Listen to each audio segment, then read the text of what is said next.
कैसे हैं आप लोग। इस वीडियो में हम पढ़ेंगे सूफी आंदोलन के बारे में और अगले वीडियो में हम पढ़ेंगे भक्ति आंदोलन के बारे में। सूफी मत का उदय इस्लाम धर्म से हुआ। तो ध्यान रखेंगे कि सूफी आंदोलन की शुरुआत 9वीं शताब्दी को हुई थी पर्सिया से, और हम सब जानते हैं पर्सिया ही ईरान है। सूफी आंदोलन की शुरुआत क्यों हुई? तो शिया और सुन्नी के मतभेदों को कम करने के लिए सूफी मत बना है सफा शब्द से, और सफा का मतलब होता है पवित्रता। और बहुत इतिहासकार बताए हैं कि सूफी मत बना है सूफ शब्द से, और सूफ का मतलब होता है ऊन। तो बता दूं कि सूफी लोग बहुत पवित्र हुआ करते थे। वे लोग एक लंबे से गाउन की तरह वस्त्र पहनते थे जो कि ऊनी ऊन का बना होता था, इसलिए उन्हें सूफी कहा जाता था, क्योंकि उसमें सूफ का इस्तेमाल होता था, और सूफ का मतलब होता है ऊन। भारत में सूफी मत का संस्थापक थे जो कि प्रसिद्ध थे। उनका नाम ख्वाजा मोइनुद्दीन चिश्ती था।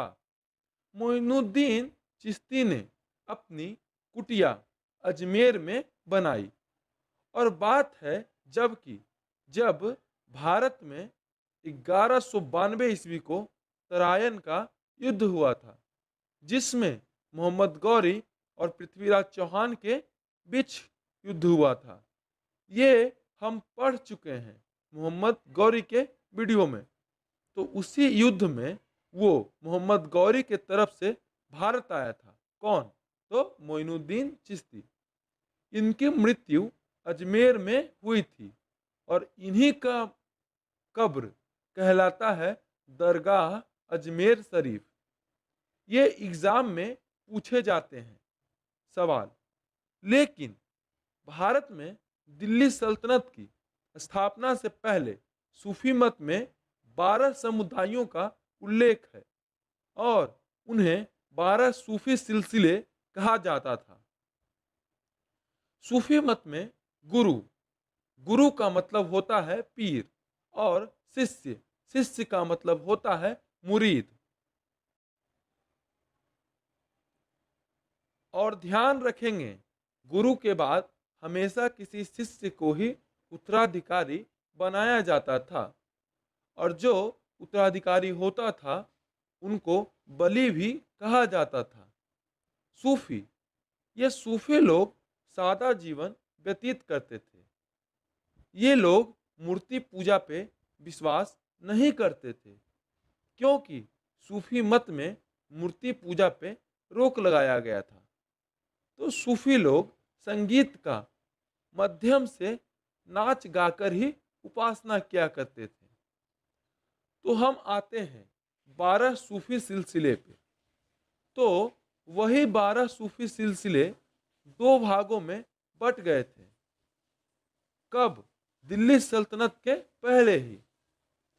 सूफी सिलसिले का पहला भाग कहलाता था बासरा, और दूसरा कहलाता था बेसरा। तो ये बासरा और बेसरा में अंतर क्या था?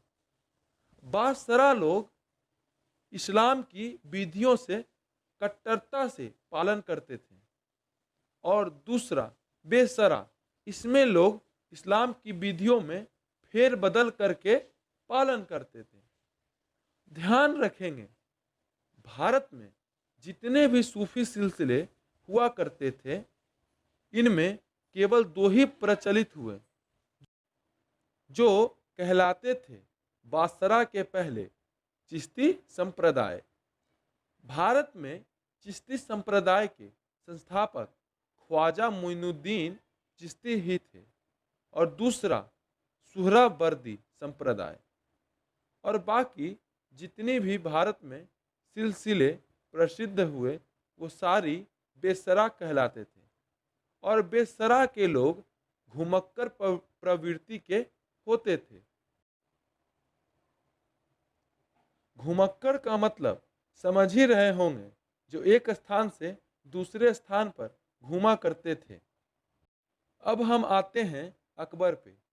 तो अकबर के जीवनी आईने अकबरी, जो कि लिखा था अबुल फजल ने, तो इसी आईने अकबरी में 14 सूफी सिलसिले का उल्लेख मिला है। लेकिन आपको तो पता ही होगा कि दिल्ली सल्तनत के पहले 12 सूफी सिलसिले का उल्लेख मिला था। लेकिन आइए, अकबरी में अबुल फजल ने बताया है कि भारत में 14 सूफी सिलसिले थे और 14 में सबसे प्रसिद्ध सिलसिले थे वो है पहला चिश्ती, दूसरा सोहरावर्दी, तीसरा कादरी, चौथा सत्तारी और आखिरी पांचवा नक्शबंदी। तो हम आते हैं पहला चिश्ती संप्रदाय, जिसके संस्थापक थे ख्वाजा मोइनुद्दीन चिश्ती। इनका कब्र अजमेर में ख्वाजा साहब के नाम से प्रसिद्ध है और इसकी स्थापना 1192 ईस्वी में ही ख्वाजा मोइनुद्दीन चिश्ती ने की थी। अब इन्हीं के बाद प्रसिद्ध संत आए चिश्ती संप्रदाय में, वो थे बख्तियार अल काकी। ये दिल्ली के प्रसिद्ध सूफी संत थे और यही थे गुरु किसके, कुतुबुद्दीन ऐबक के। अब बख्तियार अल काकी के बाद उन्हीं के शिष्य ख्वाजा फरीदुद्दीन गंज ए शकर और ये प्रसिद्ध हुए बाबा फरीद के नाम से। और यही थे जो कि पंजाब में सूफी मत की स्थापना की और पंजाब के प्रसिद्ध संत बने। कौन? तो बाबा फरीद। चिश्ती संप्रदाय को लोकप्रिय बाबा फरीद ने ही की। चिश्ती संप्रदाय के लोग नेक दिल हुआ करते थे। इन लोगों ने ईश्वर प्रेम और मानव की सेवा पर ज्यादा ध्यान दिया था। बाबा फरीद के विचार और वाणी, जो कि गुरु ग्रंथ साहिब में डाली गई है। अब आते हैं चिश्ती संप्रदाय के सबसे प्रसिद्ध, जो थे हजरत निजामुद्दीन औलिया, जो कि दिल्ली के प्रसिद्ध संत थे। और दूसरे प्रसिद्ध माने जाते हैं नसीरुद्दीन चिराग दिल्ली। और पहले प्रसिद्ध हजरत औलिया 1238 ईस्वी से 1325 ईस्वी के बीच संत हुए और ये सुल्तान गयासुद्दीन तुगलक के समकालीन थे। गयासुद्दीन तुगलक ने औलिया को महबूब ए इलाही की उपाधि दी थी। अब दूसरे प्रसिद्ध नसीरुद्दीन चिराग ए दिल्ली, जो कि 1356 ईस्वी को फिरोज शाह तुगलक के समकालीन थे।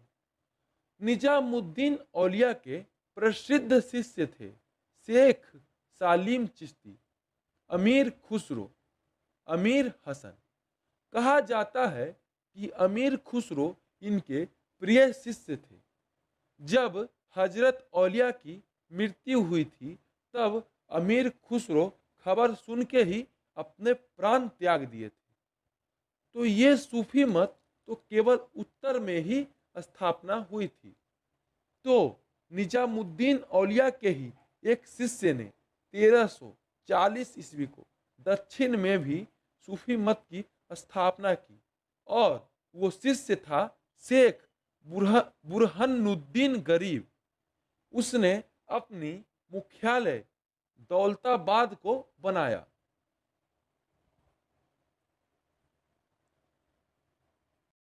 अगला दूसरा आता है सुहरावर्दी संप्रदाय, जो कि 12वीं शताब्दी का है। सुहरावर्दी संप्रदाय के संस्थापक बगदाद के एक शिक्षक हुए और उनका नाम था शिहाबुद्दीन सुहरावर्दी। इन्हीं के दो प्रमुख शिष्य हुआ करते थे, जिनको जिम्मेवारी मिली कि आपको सूफी मत का प्रचार प्रसार करना है हिंदुस्तान में।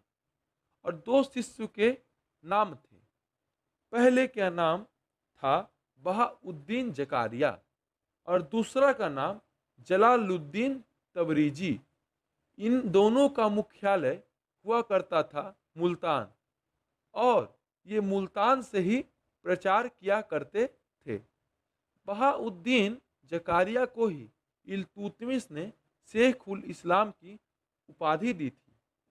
बहाउद्दीन ने इल्तुतमिश को किसी युद्ध में मदद की थी, तो इसी कारण इल्तुतमिश ने इसे उपाधि दी थी।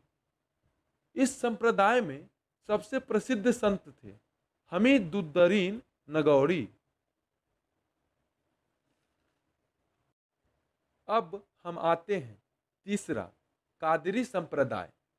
ये इस्लाम का प्रथम रहस्यवादी प्रांत था। इसके संस्थापक शेख अब्दुल कादिर अल जिलानी थे। इस संप्रदाय सिलसिले के सबसे प्रसिद्ध संत थे शेख मीर मोहम्मद मियाँ मीर। शेख मियाँ मीर ही 1589 ईस्वी में हर मंदिर साहिब, जिसको कि गोल्डन टेम्पल भी कहते हैं, उसकी नींव इन्होंने ही रखी थी, जिसका निर्माण करवाए थे सिखों के 5वें गुरु गुरु अर्जुन देव ने। शाहजहां का बड़ा बेटा दारा सिकोह इसी संप्रदाय को मानता था और दारा सिकोह शेख दारा सिकोह चहली का शिष्य था। और आपको शायद पता हो, शेख चहली का ही मकबरा शाहजहां ने बनवाया था और हरियाणा का ताजमहल इन्हीं के मकबरा को बोला जाता है। अब हम आते हैं सत्तारी संप्रदाय पे। लोधी काल में इस सिलसिले की स्थापना शाह अब्दुल्ला ने की थी। इस सिलसिले की प्रसिद्ध संत थे मुहम्मद गौस, जो कि ग्वालियर के थे।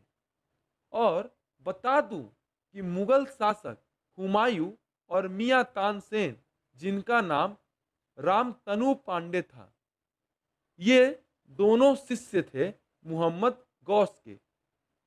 सत्तारी सिलसिले या संप्रदाय में सूफी संत लोग आरामदायक जीवन व्यतीत करते थे, बिल्कुल आराम वाली जिंदगी। और यही संत लोग भौतिक वस्तुओं का भी प्रयोग करते थे। अब हम आते हैं आखिरी संप्रदाय या सिलसिले, नक्शबंदी संप्रदाय। इसकी स्थापना अकबर के शासनकाल में हुई और इसके संस्थापक सूफी संत ख्वाजा बाकी बिल्लाह थे, जो कि अकबर के ही समकालीन थे। इस संप्रदाय के प्रसिद्ध लेखक थे शेख अहमद सरहिंदी। यही शेख अहमद सरहिंदी ख्वाजा बाकी बिल्लाह के शिष्य थे। यही संप्रदाय सूफियों में सबसे ज्यादा कट्टर था और इसके संतों ने अकबर की नीतियों का भी विरोध किया था। अब हम बात करते हैं कि पूर्व में बिहार और बंगाल में केवल 2 सूफी संप्रदाय या सिलसिले चला करते थे। एक कहलाता था फिरदौसी और दूसरा सत्तारी सिलसिला।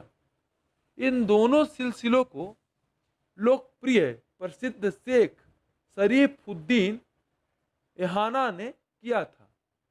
यही दोनों आंदोलन से प्रभावित होकर कश्मीर में भी ऋषि आंदोलन चलाया गया और इसी आंदोलन के प्रसिद्ध सूफी संत शेख नूरुद्दीन ऋषि थे। तो यही खत्म होता है सूफी आंदोलन। अगले वीडियो में हम पढ़ेंगे भक्ति आंदोलन। अगर आपको यह वीडियो अच्छी लगी हो तो लाइक करें और शेयर करें और हमारे चैनल को सब्सक्राइब करें और हाँ, बेल आइकन दबाना ना भूलें। जय हिंद, जय भारत।